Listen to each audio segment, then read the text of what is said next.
Trump کے برعکس Joe Biden Pakistan کو جانتے ہیں، انہوں نے نائب صدر کی حیثیت سے کئی بار ہمارے ملک کا سفر کیا۔ انہوں نے 2010 سے 2014 کے درمیان امریکہ کی پاکستان کے لیے $1.5 بلین کی سالانہ امداد فراہم کرنے کی راہ ہموار کی، لیکن سب سے اہم بات یہ ہے کہ بائیڈن اداروں کے توسط سے دوسری قوموں کے ساتھ معاملات استوار کرنے پر یقین رکھتے ہیں۔ اس کا واضح مطلب یہ ہے کہ ان کی صدارت کے دوران پاکستان اور امریکہ کے آپس کے تعلقات مزید استحکام کی طرف جائیں گے۔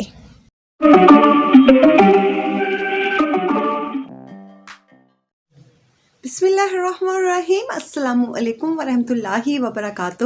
اللہ تعالیٰ آپ کو ہمیشہ خوش اور شاد و آباد رکھے، آمین ثم آمین۔ میں ہوں Asma Sarwar and you are watching explore and motivate your talent. دنیا تیزی سے چینج ہو رہی ہے، کچھ لوگ آ رہے ہیں اور کچھ لوگ جا رہے ہیں۔ جانے والے لوگوں کو ہم کہیں گے بائے بائے اور آنے والوں کو ہم کہیں گے ویلکم۔ آج کی ویڈیو میں آگے بڑھنے سے پہلے don't forget to like, share and subscribe my channel and hit the first bell icon۔ اب ہم چلتے ہیں اپنے سیگمنٹس کی طرف۔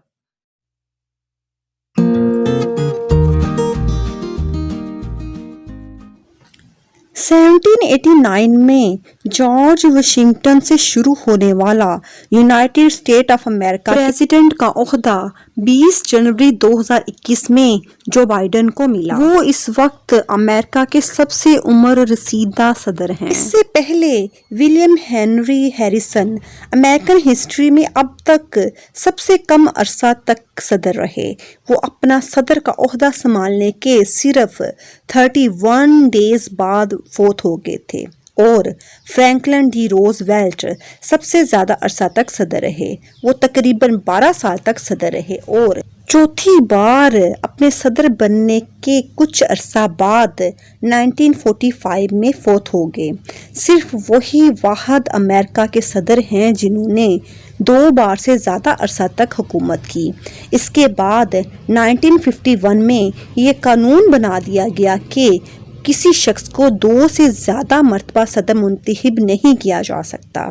یونائٹڈ اسٹیٹ آف امریکہ کے پریزیڈنٹ اسٹیٹ اور گورنمنٹ کے ہیڈ ہوتے ہیں، جنہیں 4 سالوں کے لیے امریکن پیپل ووٹنگ کے ذریعے الیکٹ کرتے ہیں۔ Joe Biden United state of America کے صدر کا عہدہ سنبھالنے والے 46ویں صدر ہیں۔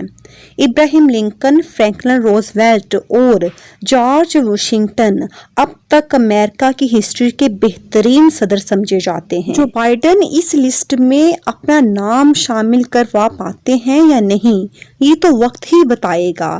آج ہم آپ کو جو بائیڈن کی پولیٹیکل اینڈ پرسنل لائف کے کچھ چھپے ہوئے راز بتانے جا رہے ہیں۔ جوزف روبینٹ بائیڈن جونیئر 20 نومبر 1942 میں پیدا ہوئے۔ وہ 2 بھائیوں اور 1 بہن میں سب سے بڑے ہیں۔ ویسے تو ان کی جائے پیدائش پینسلوانیا کی ہے، لیکن ان کے فادر کام کی تلاش میں فیملی کے ساتھ ڈیلاویئر موو کر گئے۔ اس وقت بائیڈن 10 سال کے تھے۔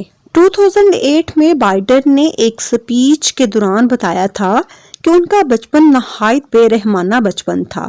وہ بہت کمزور تھے اور ان کو ہکلانے کی عادت تھی، جس کی وجہ سے ان کے ساتھی اور ایون ان کے ٹیچر بھی ان کا مذاق اڑاتے تھے اور سب کے سامنے ان کا نام بگاڑ کے مسٹر بوبو بدان کہا کرتے تھے، جن سے وہ بہت انسلٹ فیل کیا کرتے تھے۔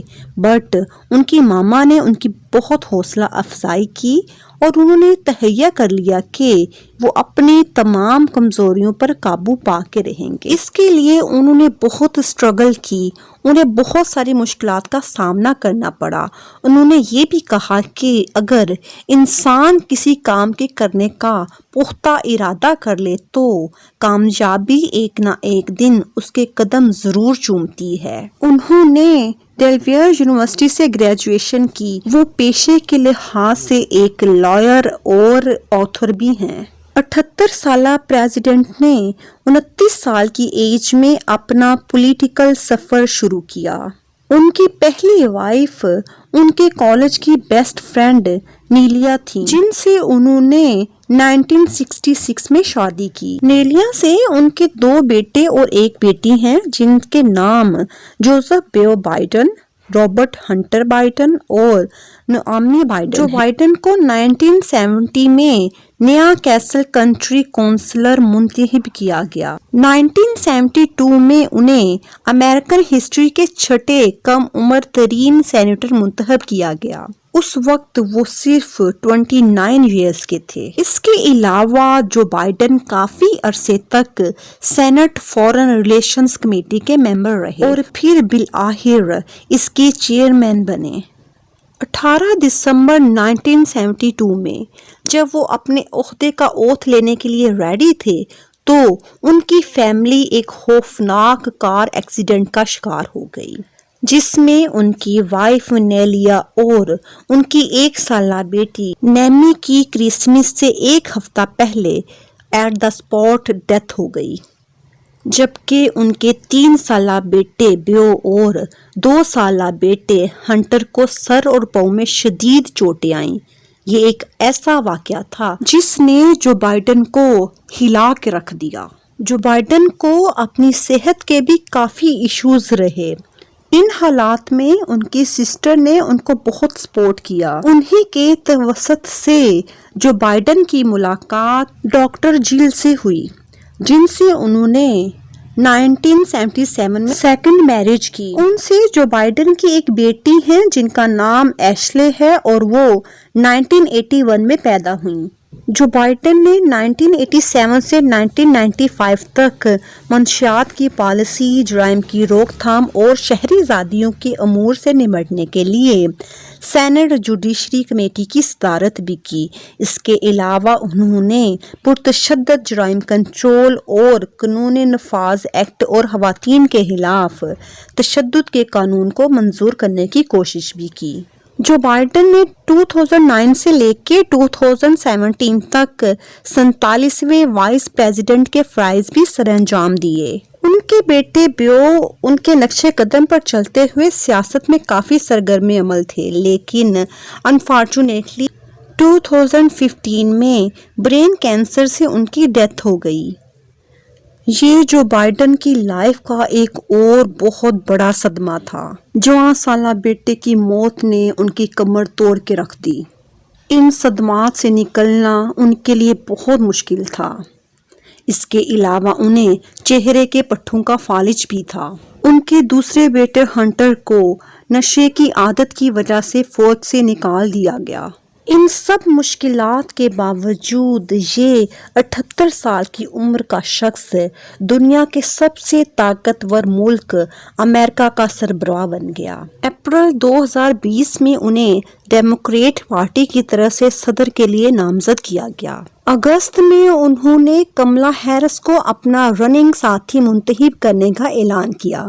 نومبر 2020 میں بائیڈن اور ہیرس نے عام انتخابات میں 306 انتخابی ووٹوں کے ساتھ ڈونلڈ ٹرمپ کے 232 ووٹوں کے مقابلے میں نمایاں کامیابی حاصل کی اور 20 جنوری 2021 کو جوزف رابرٹ بائیڈن جونیئر نے امریکہ کے سب سے عمر رسیدہ صدر بننے کا حلف اٹھایا۔ Now the most important question is Joe Biden کے صدر بننے کے بعد پاکستان اور امریکہ کے آپس کے تعلقات کیسے رہیں گے؟ یہ ایک طے شدہ حقیقت ہے کہ صدر ایوب خان کے دور سے لے کے اب تک امریکہ کو پاکستان کی ضرورت ہے اور اس کے ساتھ ساتھ پاکستان کو بھی اپنے مفادات کو فروغ دینے کے لیے امریکہ کے تعاون کی ضرورت ہے۔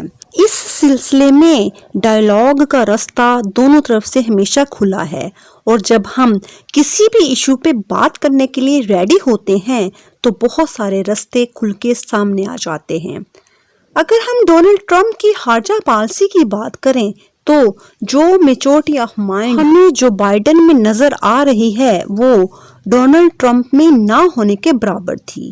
ڈونلڈ ٹرمپ نے یہ کہا ضرور تھا کہ وہ کشمیر کے مسئلے پر بھارت سے بات کریں گے اور پاکستان اور بھارت کو مذاکرات کی ٹیبل پر لائیں گے، لیکن ان کے تمام تر دعوے اس سلسلے میں ناکام ثابت ہوئے۔ اس میں کوئی شک نہیں کہ جو بھی کرسی پہ بیٹھتا ہے وہ سب سے پہلے اپنے ملک کا مفاد دیکھتا ہے۔ پاکستان اور امریکہ کے باہمی تعلقات بلڈ اپ کرنے میں بہت سارے عناصر کا عمل دخل ہے۔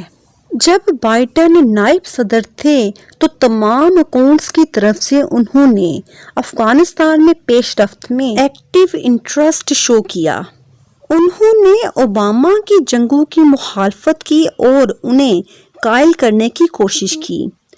جو بائیڈن کی ماضی میں کی گئی کوششوں کو مد نظر رکھتے ہوئے ہم امید کر سکتے ہیں کہ وہ افغانستان میں امن قائم کرنے کے لیے کوئی واضح حکمت عملی تشکیل دیں گے۔ آگے کیا ہوتا ہے یہ تو آنے والا وقت ہی بتائے گا۔ فی الحال کے لیے ہم اتنا کہہ سکتے ہیں کہ امید پہ دنیا قائم ہے اور ہمیں امریکہ سے اچھے کی ہی امید ہے۔